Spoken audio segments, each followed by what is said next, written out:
En este video hablaremos sobre la anatomía de la respuesta inmune, conformada por Lois Arrieta, Alexandra Chen, Jessica Chen, Joana Duarte, Adrián Sierra y Doris Yep.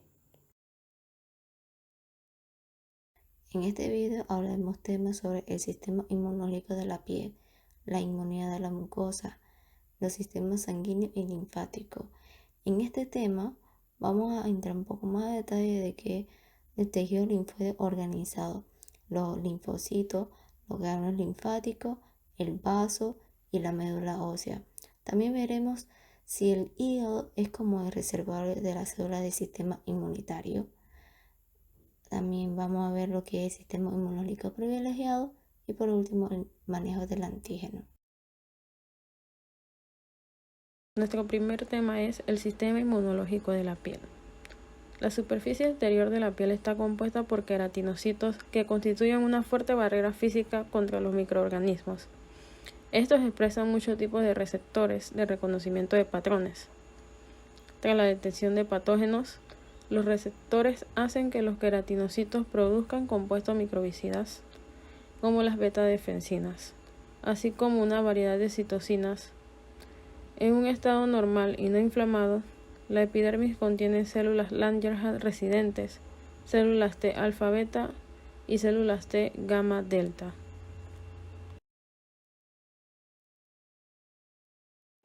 Las células de Langerhans pueden promover respuestas TH17 contra los patógenos extracelulares y también pueden regular el desarrollo de tolerancia contra los antígenos no patógenos. La dermis subyacente contiene células dendríticas, macrófagos, células T tanto alfa-beta como gamma-delta, células NK y mastocitos. Hay una migración continua de leucocitos hacia el dermis de los vasos sanguíneos. Las células T, que están dirigidas a migrar a la piel, regulan al alza una serie de moléculas de adhesión. Las células T pueden volver posteriormente a la circulación a través de los linfáticos drenantes y los ganglios linfáticos.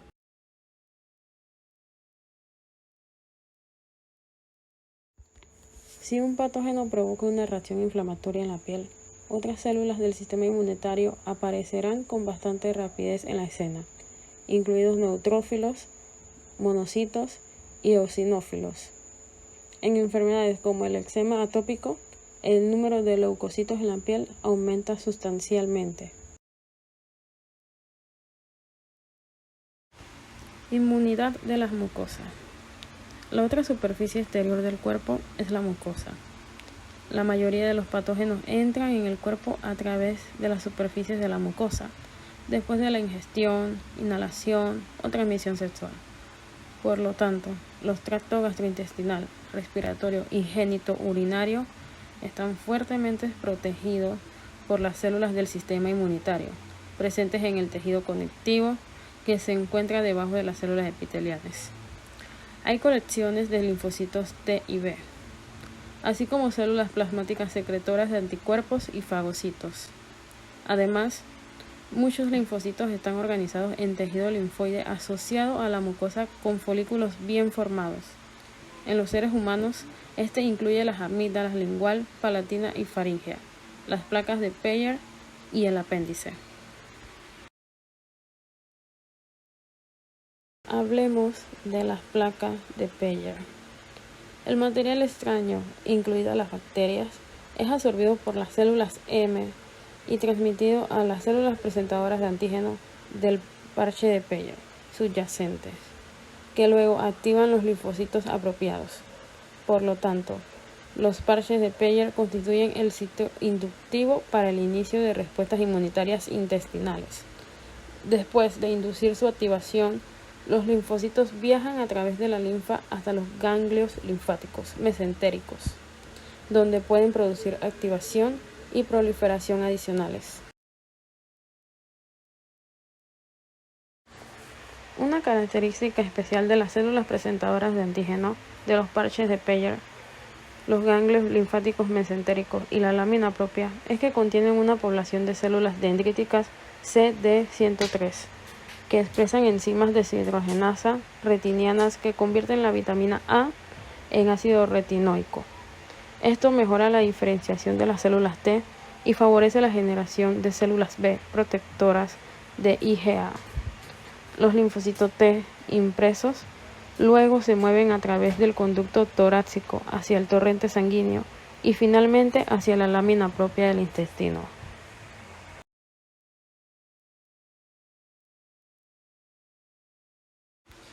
Linfocitos intestinales. Los linfocitos intraepiteliales intestinales expresan altos niveles de la alfa-beta integrina, que se une a la E-caderina en las células epiteliales intestinales, localizando así los linfocitos intraepiteliales intestinales entre las células epiteliales. Son en su mayoría células T, alrededor del 10% de las cuales en humanos llevan un receptor de linfocitos T gamma delta. Aproximadamente 10 a la 14 bacterias residen en la luz intestinal del ser humano adulto normal. Durante una infección, muchos de estos serán patógenos en lugar de comensales amistosos, combinado con una barrera de moco producido por las células calciformes y la zona protectora de los anticuerpos IgA secretados. Estas colecciones de linfocitos intestinales representan una línea de defensa crucial.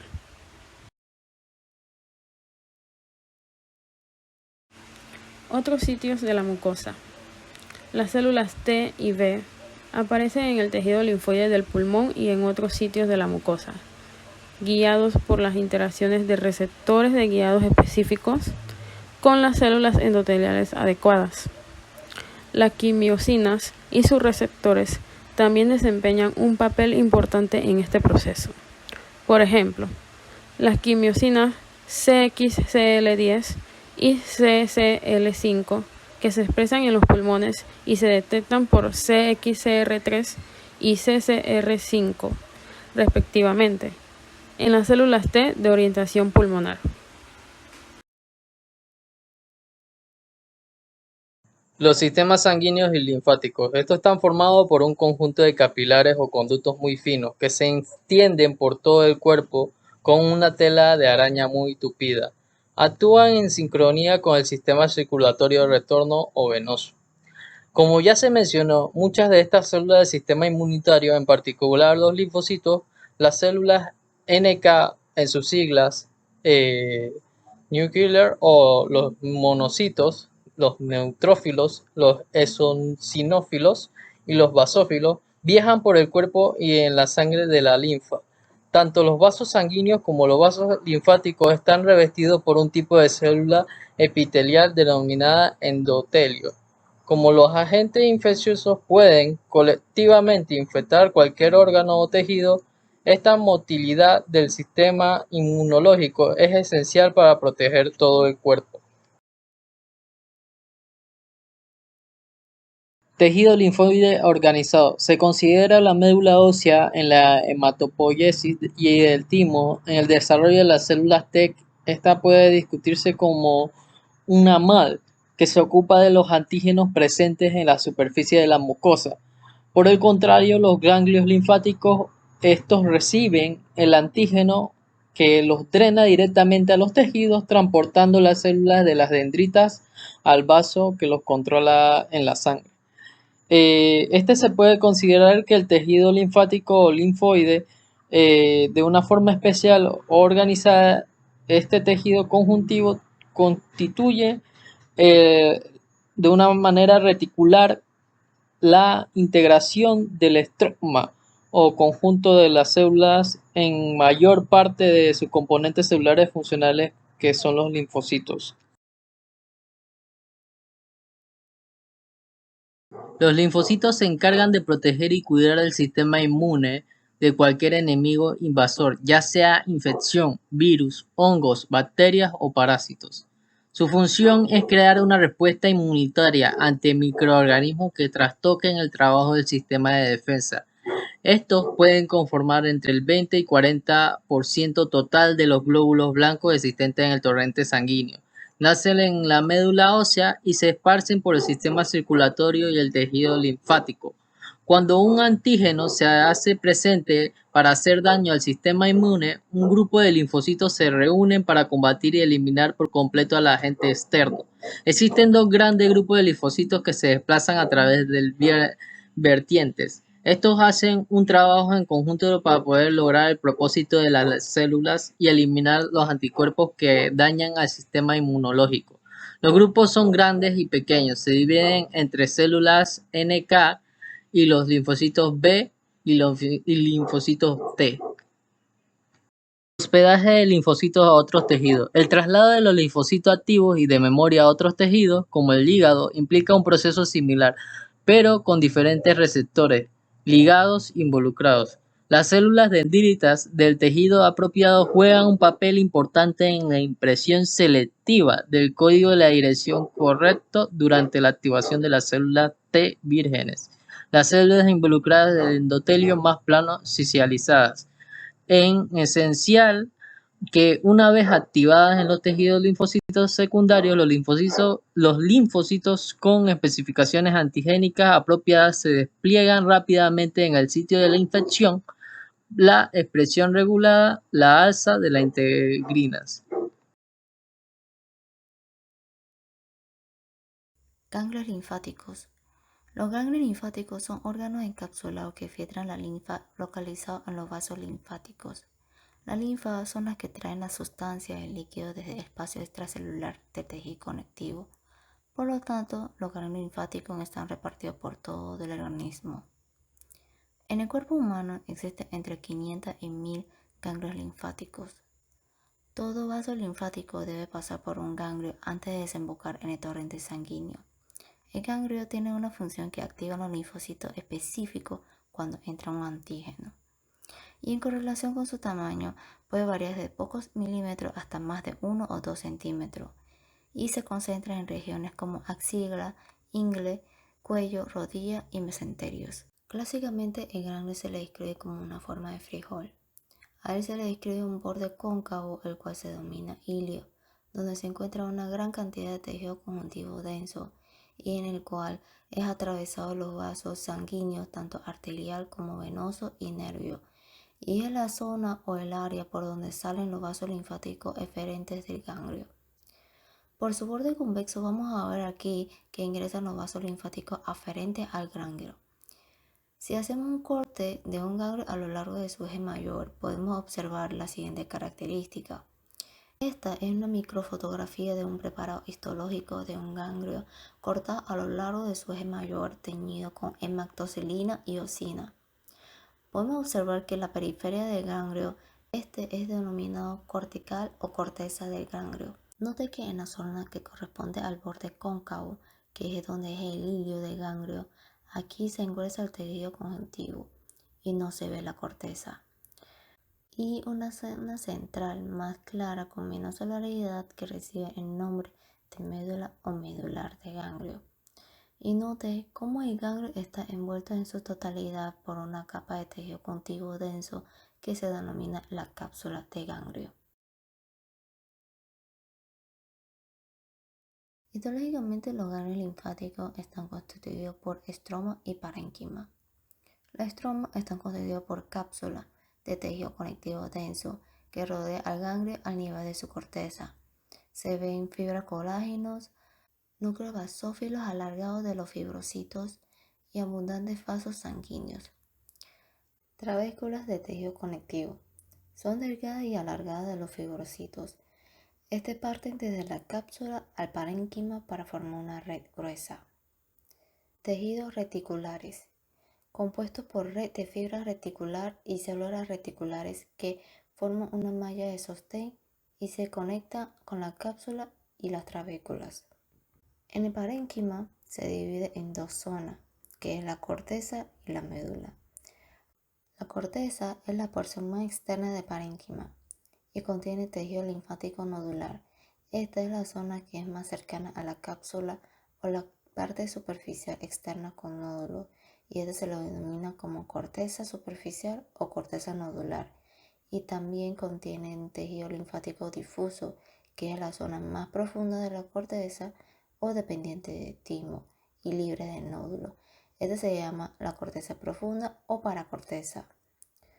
Los nódulos linfáticos se localizan a nivel de la corteza. Son formaciones más o menos redondas que tienen una zona central clara.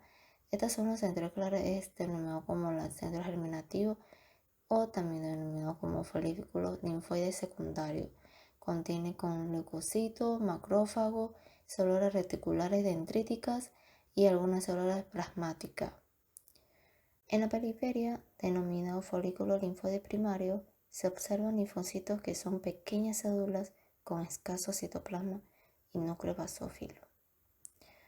La médula es la porción central o más profunda del órgano, compuesta por cordones separados por senos medulares. Los cordones medulares contienen linfocitos B, macrófagos, células dendríticas y plasmáticas, y los senos medulares convergen cerca del hilio, donde desembocan en los vasos linfáticos eferentes.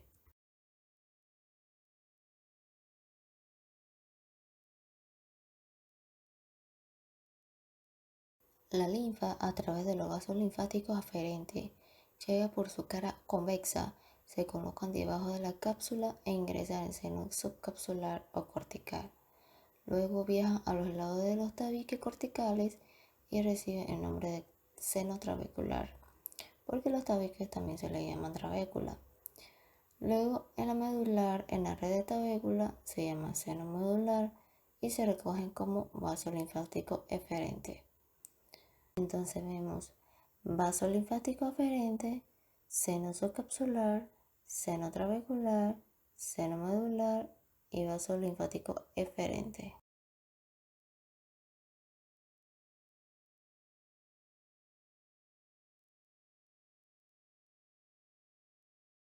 Aquí veremos los componentes celular y fibrillar, que tenemos que se encuentran varias células formando este estroma. Las más abundantes y distribuidas son las células reticular de origen mesenquimático, que se disponen formando una red con uniones entre ellas y son las encargadas de elaborar las fibras reticulares, las cuales se van a disponer junto con las células reticulares formando esa malla reticular. Esto lo va a permitir enlentecer el paso de la linfa, lo cual ayudará a que haya una mejor vigilancia inmunológica del contenido de la linfa. El segundo elemento son las células dendríticas. Hay dos tipos de las células dendríticas. Estas células dendríticas que se van a localizar en la zona T dependiente de ganglio, es decir, donde hay linfocito T, y tienen la característica de que poseen en su membrana el complejo mayor de histocompatibilidad tipo 2, lo cual hace una célula presentadora de antígeno, abreviado APC-Ingres. Ella vigila el entorno local y detecta sustancias extrañas que puede procesarla y presentarla a los linfocitos T específicos de ese antígeno, y estas se derivan de la médula ósea. Y las otras células dendríticas son las células dendríticas foliculares, que tienen prolongaciones muy alargadas que se interdigitan con los linfocitos B en los centros germinales. Las células dendríticas foliculares, a diferencia de casi todas las demás células del sistema inmunitario, estas no se derivan de las células madre hematopoyéticas de la médula ósea, sino que surgen de las células madre mesenquimatosas multipotentes. Tiene la característica 1, retiene en su membrana los complejos antígeno-anticuerpos con la particularidad de que no los engloba para fagocitar. Y 2, no son células presentadoras de antígenos, por lo que carece de moléculas del complejo mayor histocompatibilidad tipo 2 y de las moléculas necesarias para la coestimulación de las células T como CD80 y CD86.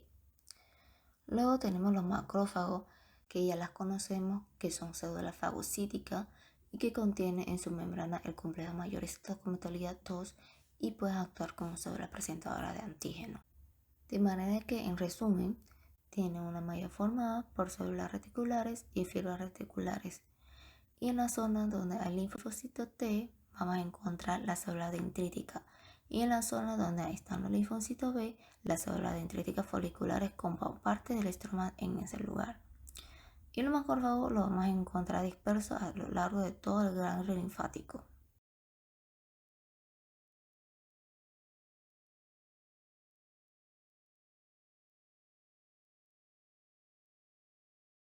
En el ganglio linfático, los linfocitos los vamos a encontrar en la cortical y en la médula. ¿Cómo se dispone el parénquima? Tenemos que en la cortical tiene más o menos una forma triangular y que la podemos dividir en dos. Una corteza externa donde vamos a ver los linfocitos formando nódulos, por eso se llama zona B dependiente. Porque cuando los linfocitos se disponen formando nódulos, fundamentalmente son linfocitos B o células B. Y una corteza interna o lo que se conoce como paracorteza o área paracortical, donde los linfocitos se disponen difusos y se llama zona T dependiente o timo dependiente, porque los linfocitos difusos principalmente son células T. Luego en la medular vamos a encontrar que el parénquima se dispone en cordones y entonces se llaman cordones medulares. En estos cordones podemos ver linfocitos B, plasmocitos, macrófagos y todas las células de respuesta inmunológica. Dentro del parénquima de los ganglios linfáticos hay extensas redes de conductos compuestos de fibras de colágeno envueltas por células reticulares fibroblásticas para formar canales de 200 nanómetros a 3 micrómetros de diámetro. La linfa, que contiene antígenos pequeños, quimiosina y otras sustancias de bajo peso molecular, pasa a través de los canales del sistema de conducto para penetrar en el ganglio linfático. Debido a que las células reticulares fibroblásticas no forman un sello completo alrededor de los canales, tanto las células dendríticas como los linfocitos pueden extender protuberancia en los conductos, accediendo así a la linfa que contiene el antígeno y recibiendo señales de quimiosina. Lo que llama la atención sobre la organización de los ganglios linfáticos es que los linfocitos T y B están separados en gran medida en diferentes compartimentos anatómicos, un proceso dirigido en gran medida por las quimiosinas. Las células del estroma de los ganglios linfáticos y en menor medida las células dendríticas interdigitadas secretan CCL19 y CCL21 en la paracorteza, que deposita localmente en la superficie de los vénulas de endotelio alto y células reticulares fibroblásticas, lo que atrae a la célula T portadora de CCR7 a lo largo de una red de fibras reticulares. Por el contrario, CXCL13 producido por la célula del estroma en la corteza atraen a la célula B positiva para CXCR5, que pueden transitar a lo largo de una red de procesos de células reticulares fibroblásticas. Ganglios linfáticos, área de las células B. Tenemos que en la corteza del ganglio, los linfocitos o células B están organizados en nódulos denominados también folículos primarios secundarios. Los folículos primarios están presentes en los ganglios no estimulados, pero después de que un individuo ha desarrollado una respuesta inmunológica, forma folículos secundarios, que consiste en una corona o manto de pequeñas células B empaquetadas concéntricamente en reposo, que rodea un centro germinal de coloración pálida.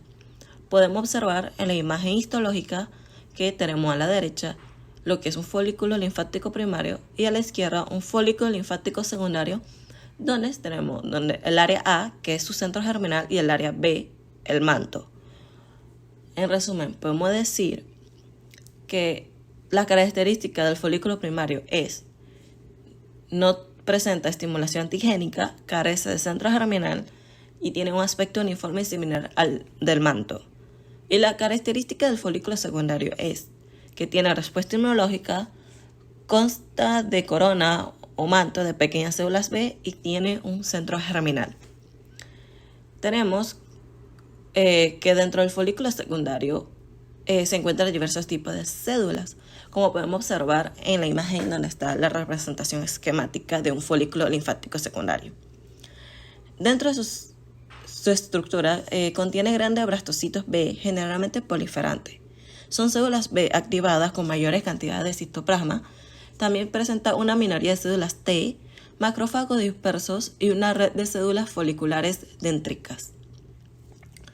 Tenemos que los centros germinales constituyen sitio de proliferación de las células B, cambio de clase y permutación somática, que es un mecanismo celular que forma parte del modo en cómo se adapta el sistema inmune a nuevos elementos extraños, por ejemplo a bacterias, y también la generación de células B de memoria y precursor de células plasmáticas, que sería el plasmocitos.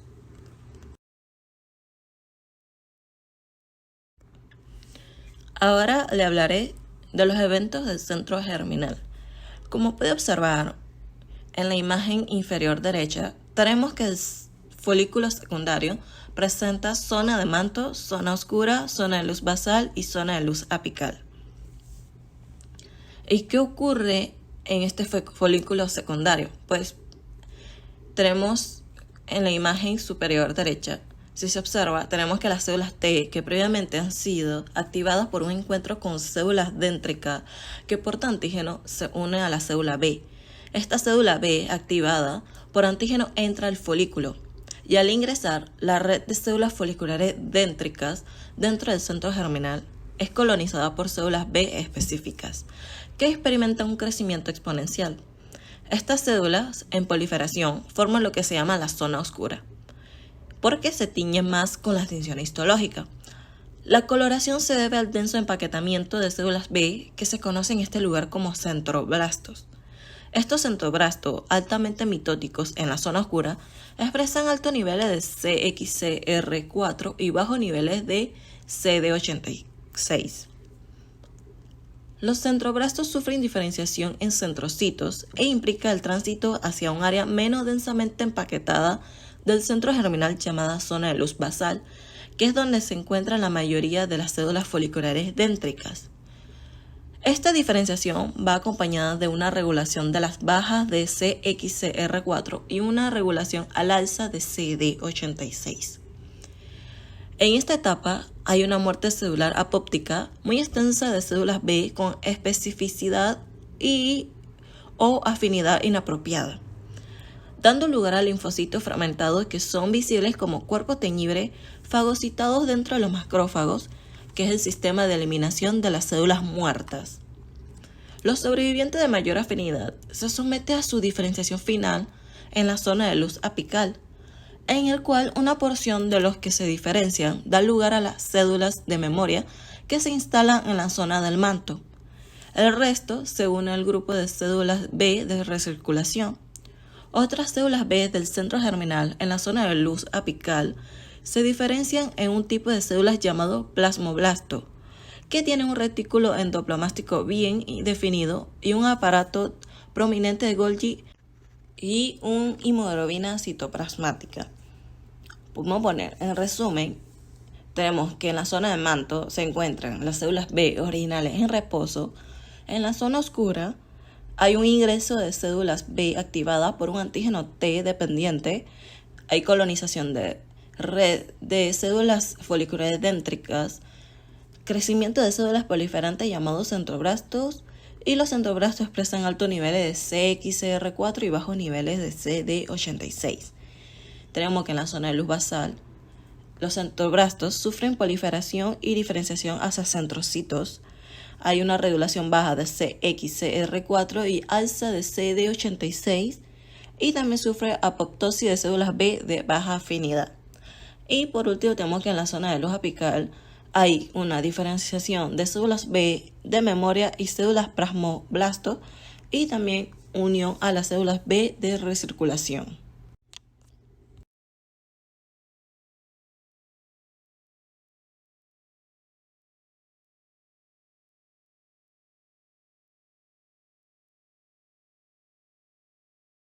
Las células T se limitan principalmente a la paracorteza del ganglio linfático, como habíamos mencionado anteriormente. Si usamos técnicas como la microscopía láser de barrido multifotónico intravital, permite la observación del comportamiento de los linfocitos dentro del tejido linfoide. Y se observa que la célula T se mueve rápida y aleatoriamente dentro de la paracorteza, donde intenta encontrar una célula dendrítica interdigitada que lleva su antígeno. Si el receptor de la célula T en la célula T reconoce el péptido de complejo mayor de histocompatibilidad afín a él, se produce una unión estable que está cimentada en gran medida por el antígeno 1 asociado a la función leucocitaria en la unión de la célula T a moléculas de adhesión intercelular 1 en las células interdigitadas.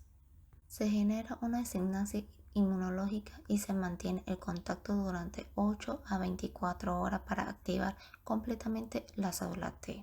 A medida que se desarrollan los centros germinales, las células T auxiliares recién activadas pueden entrar en esta estructura para convertirse en células T auxiliares foliculares.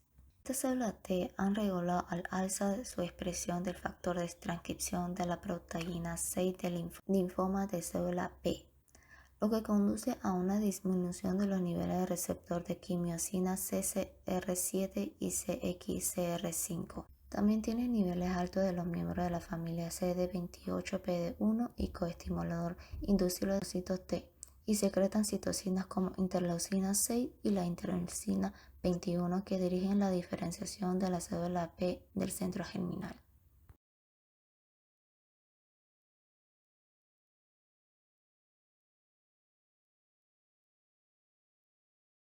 Como siguiente punto hablaremos de el vaso y algunas de sus funciones ante una respuesta inmune. Como bien sabemos, el vaso está ubicado detrás del estómago. Es un órgano del sistema linfático y del sistema inmune. Pertenecen a estos dos sistemas ya que son bastante cercanos. Una de sus funciones es eliminar partículas extrañas disueltas en la sangre, o sea que ayuda al cuerpo a eliminar los glóbulos rojos viejos o dañados y antígenos, que son los cuerpos extraños que ingresan al cuerpo y que lo pueden dañar. Contienen o acumulan linfocitos y macrófagos. Cabe resaltar que los linfocitos son los soldados del sistema inmune que detectan posibles amenazas y los macrófagos son los que tienen la misión de destruir o eliminar las amenazas que ingresan al cuerpo. Como siguiente función, esta almacena sangre y hierro. El hierro es muy importante para la hemoglobina. También ayuda a regular el volumen de sangre en el cuerpo según la necesidad. En la hemopoiesis, que es una función de la médula ósea, que esta la realiza la médula ósea, pero ¿cuándo lo realiza el vaso? Esta la realiza solamente en la etapa fetal y cuando los adultos no tienen la capacidad de producir células en la sangre, o sea que actúa como un sustituto. Y también ayudan a proteger al cuerpo de los antígenos. Como siguiente punto, la médula ósea también juega un papel importante en el sistema inmune. Como bien sabemos, es un tipo de tejido que se encuentra en el interior de los huesos, lo cual estas se dividen en dos clases: la médula ósea roja y la médula ósea amarilla. En la médula ósea roja es donde se fabrican los leucocitos de la sangre o las células. Luego de este proceso, las células B se maduran a partir de las células madres, llamando así la hematopoiesis. Las células B activadas pueden circular de regreso a la médula ósea y reagruparse alrededor de los sinusoides vasculares. Luego que esto pasa y están ubicados, ellos participan en la generación de cuerpos que responden a patógenos transmitidos por la sangre. Se sabe que la médula ósea es la principal residencia de las células plasmáticas y se generan en ella. Tanto en las células de memoria B como en las T, ambos están presentes. El hígado como reservorio de células del sistema inmunitario. El hígado desempeña un papel importante en la respuesta innata. El complejo inmune, también conocido como complejo antígeno-anticuerpo, se produce a partir de la unión de un anticuerpo a un antígeno.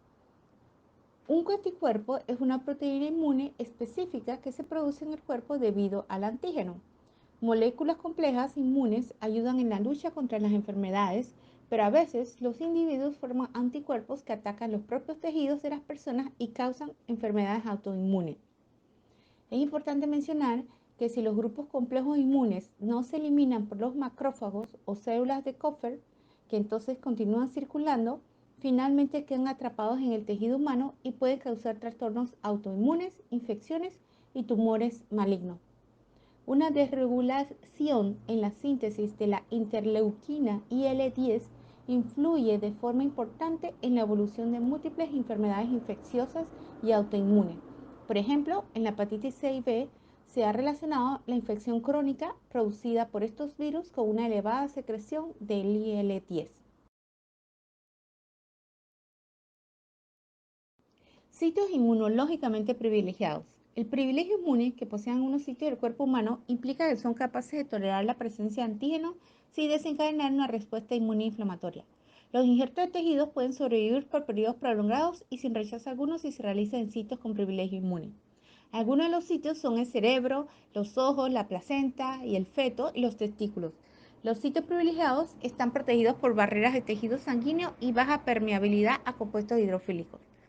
Niveles funcionalmente insignificantes de complementos reducen la amenaza de reacciones inflamatorias agudas y concentraciones inusualmente altas de citocinas inmunosupresoras como IL-10 y TGFP anulan cualquier actividad rebelde de los linfocitos THL.